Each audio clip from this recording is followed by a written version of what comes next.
আমাদেরকে আল্লাহ সুবহানাহু ওয়া তাআলা আলেমদেরকে সম্মান দিয়েছেন এবং আপনারা আমার উচিত আলেমদেরকে সম্মান করা। এই বিষয়ে আমি আর বলবো না, কারণ এই বিষয়ে আপনি জানেন ভালো করে যে আমাদেরকে এই শিক্ষা দেওয়া হয়েছে। চতুর্থ পঞ্চম যেটা বলবো, সৎ লোকদেরকে দেখলে আপনাকে আমাকে সম্মান করা উচিত, তাকে আমি চিনি বা না চিনি, সে যে কোনো ঘরানার, যে কোনো মাযহাবের, যে কোনো ব্যক্তি হোক, যদি সৎ লোক হয় তাকে আপনি আর আমি সম্মান করতে হবে। কতটা গুরুত্ব দিতেন আমাদের সালাফগণ, খুঁজে খুঁজে সৎ লোকের পাশে বসার চেষ্টা করতেন। একটা হাদিস আছে, আবু হুরায়রা রাদিয়াল্লাহু তাআলা আনহুকে খুঁজতে গিয়ে একজন তাবী তিনি বলতেছেন, আমি আল্লাহর কাছে দোয়া করেছি, আল্লাহুম্মা ইয়াসসিরলি জালিসান সালিহান, আমি মদিনাতে আসার আগে আমি আল্লাহর কাছে দোয়া করেছি, আল্লাহ আমাকে যেন একটা সৎ লোক ব্যক্তির সন্ধান আপনি মিলিয়ে দিন, তার সাথে বসার জন্য তৌফিক হয়। সে গিয়ে সাহাবীকে পেয়ে গেছে। চিন্তা করা যায়, তার মানে সালাফরা সৎ লোকদেরকে খুঁজতেন, তাদের পাশে বসার চেষ্টা করতেন। সৎ লোককে এতটা সম্মান দেওয়া হয়েছে। রাসূল বলেছেন, তোমার খাদ্য যেন সৎ লোক বেশি খায়। তোমাকে বলা হয়েছে তোমার ঘর বাড়ি যেন সৎ লোকের আশেপাশে হয়। বিয়ে শাদীর ক্ষেত্রে বলা হয়েছে সৎ লোকে প্রস্তাব দিলে তার প্রস্তাবটাকে মেনে নাও। তার মানে সৎ লোককে এতটা বেশি প্রাধান্য দেওয়া হয়েছে, কিন্তু আমাদের সমাজে এমন সৎ লোককে যারা হালাল খায় তাদেরকে আমরা মূল্যায়ন করি না। এটা আমাদের ব্যর্থতা, এটাকে আমাদেরকে মূল্যায়ন করতে হবে। এবার আসুন, যেটা হবে আজকের খুতবার মূল বিষয়, এগুলো প্রত্যেকটা বিষয় আপনি আপনার বিবেক দিয়ে নিবেন। তবে যেই জিনিসটাকে লক্ষ্য করে আমি আজকের এই খুতবাটা সাজিয়েছি সেটা হচ্ছে ইসলামের প্রত্যেকটা বিধান। আপনি জানেন না যে হারাম মাস সম্পর্কে, হারাম মাসটা কি, হারাম স্থান মানে কি, সম্মানিত স্থান মানে কি, সম্মানিত ব্যক্তি মানে কি, আপনি জানেন না। কেউ এটা কোনো কদর করতেছে না। জানেন আজকে আর 1-2 দিন পরেই হারাম মাস শুরু হয়ে যাবে। জিলকাদ, জিলহাজ, মুহররম, এগুলো তো হারাম মাস। এটা একটা মান মর্যাদা আছে যার আলোচনা আল্লাহ কোরআনে করেছেন, এগুলোকে কদর করতে হবে। যেই জিনিসগুলোকে আমাদেরকে মূল্যায়ন করতে হবে, যেটা ইসলাম আমাদেরকে মূল্যায়ন করতে শিখিয়েছে, সেটা কি জানেন? এ আজান, এ ওযু, এ রুকু, এ সেজদা, এই মসজিদ, এই প্রথম কাতার, ডান দিক, এগুলোর প্রত্যেকটা বিষয়কে আপনাকে সম্মানিত করা হয়েছে, মর্যাদাপূর্ণ জিনিস, এগুলোকে মূল্যায়ন করার চেষ্টা করেন। আমরা অধিকাংশ মানুষ জানি না যে ডান দিকের মর্যাদা কি। খাদ্যের ক্ষেত্রে বলেন, বসার ক্ষেত্রে বলেন, মসজিদে ঢোকার ক্ষেত্রে বলেন, আমরা এগুলোকে মূল্যায়ন করি না।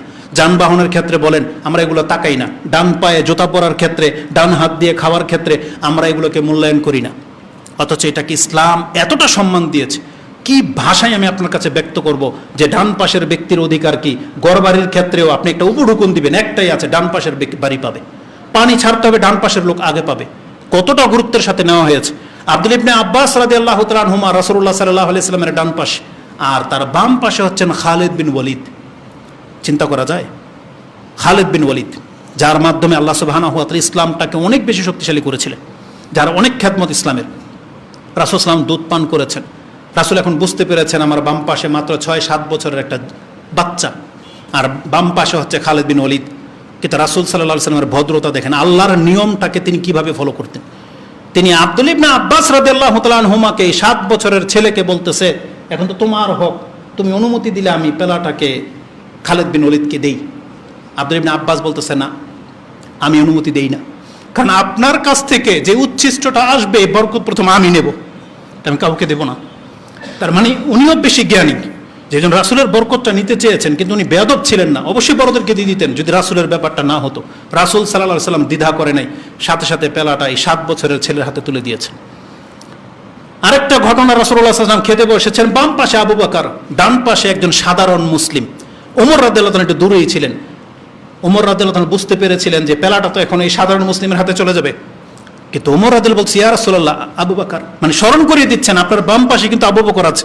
কিন্তু রাসূলুল্লাহ সাল্লাল্লাহু আলাইহি ওয়াসাল্লাম তিনি তার নীতিতে চলেন, তিনি পেলাটাকে আবু বকর রাদিয়াল্লাহু তাআলার কাছে দেয়নি, বরং তিনি সাধারণ একটা ওই গ্রাম্য মুসলিমের হাতেই পেলাটা তুলে দিয়েছিলেন। বলছে ডান দিকের ডান দিক, মানে ডান দিকের হক সবচেয়ে বেশি, কিন্তু আমরা এগুলোকে কদর করি না।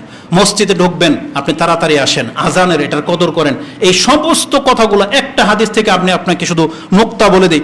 রাসূলুল্লাহ সাল্লাল্লাহু আলাইহি ওয়াসাল্লাম বলেছেন, লাউ ইয়ালামুন নাসু মা ফিন নিদা, মানুষ যদি জানতো এই আজানের মাঝে কি আছে, বা আজান যারা দেয়, যিনি আমাদের ভাই একটু আগে আজান দিলেন, তার মর্যাদা কি। রাসূল সাল্লাল্লাহু আলাইহি ওয়াসাল্লাম বলেছেন, লাউ ইয়ালামুন নাসু মা ফিন নিদা, যদি মানুষ জানতো যে আজান যে দেয় বা আজানের মাঝে কি মর্যাদা রয়েছে, ওয়াসাফিল আউয়াল, এবং মসজিদের প্রথম কাতারের মর্যাদা যদি মানুষ জানতো, সুম্মা লাম ইয়াজিদু ইল্লা আই ইয়াস্তাহিমু আলাইহি, আর এই কাজটাকে মানে মুয়াজ্জিনের মাইকটাকে এবং প্রথম কাতারটাকে যদি লটারি ছাড়া দখল করা সম্ভবপর না হতো, কারণ মানুষ ঢুকে গেছে 100 জন, কাতারে জায়গা আছে ধরেন 80টা, বাকি 20 জন মানতে চায় না যে আমরা নেব না, আমরা প্রথম কাতারে দাঁড়াবো, যদি এই পজিশনে চলে আসে, যদি সেটা কোররা মানে রাসূল সাল্লাল্লাহু আলাইহি ওয়াসাল্লাম বলেছেন যদি লটারি করে দখল করার উপক্রম যদি ঘটতো, তাহলে কি করতো?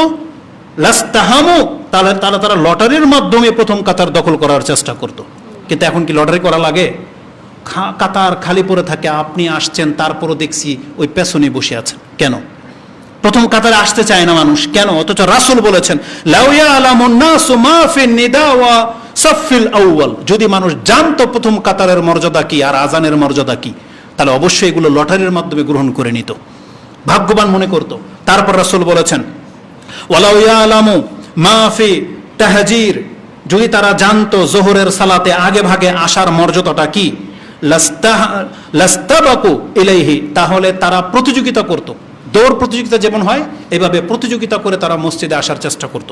তারপর রাসূল বলেছেন ওয়ালাউ ইয়ালামুনা মা ফি আল আতামাতি ওয়াস সুবহ, তারা যদি জানতো এশার জামাত আর ফজরের জামাতের মূল্য কি, রাসূল বলেছেন লা আতাউহুমা ওয়ালাউ হাবওয়ান, তাদের যদি পায়ে হেঁটে আসার ক্ষমতা না থাকতো, পাছায় ভর করে হলেও তারা মসজিদে উপস্থিত হতো, যদি তারা জানতো এশার সালাত আর ফজরের সালাতের জামাতের মূল্যটা কি।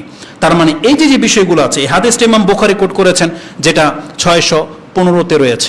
আমি আজকের খুতবায় যে জিনিসটা বোঝাতে চেয়েছি, সর্বোপরি আমি আর আপনি মুসলিম, আমাদের ধর্ম ইসলাম, এটা হচ্ছে আল্লাহর বিধান, এর প্রত্যেকটা বিষয়কে আপনাকে আমাকে উচিত মূল্যায়ন করা।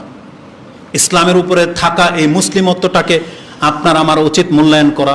আমরা এই সময়টাকে একেবারেই নষ্ট করে দিচ্ছি, যেই সময়টাতে আমরা জান্নাতের সুউচ্চ মাকাম হাসিল করার মতো তৌফিক আল্লাহর পক্ষ থেকে আমরা পেয়ে আছি, অথচ সেটাকে আমরা কাজে লাগাচ্ছি না। আমরা সিয়াম রাখি, দোয়া করি না, আমরা দান করতেছি, দোয়া করতেছি না, আমরা আল্লাহ সুবহানাহু ওয়া তাআলার কাছে অন্তরটাকে মানে কুলস মুক্ত রাখবো সেই চিন্তাও করি না। সব সময় নোংরামি চিন্তা, সব সময় অন্যকে খাটো করার চিন্তা, সব সময় অন্যের সম্পত্তি ভোগ করার চিন্তা নিয়ে আমাদের সকাল হয় না। একটা সুস্থ অন্তর আল্লাহ তলব করেছে। আল্লাহ বলেছেন সুস্থ অন্তর ছাড়া কেউ জান্নাতে প্রবেশ করতে পারবে না। এবং বলা হয়েছে কিন্তারা, যেটা হবে যে একজন অন্যজনের উপর একটা বিদ্বেষ ছিল, একটা কোনো অধিকার ছিল, আল্লাহ সেটাকে এখানে দাঁড় করিয়ে দিয়ে বলবে মিট করে নাও, না ঢুকতে পারবে না জান্নাতে। অন্তরকে আল্লাহ বলেছেন খালেস করে দিয়ে তারপরে জান্নাতে ঢোকাবেন, তার আগের কোনো ব্যক্তি অনুমতি পাবে না। অথচ আমাদের অন্তরটা সারাক্ষণ নোংরার মধ্যেই থাকে।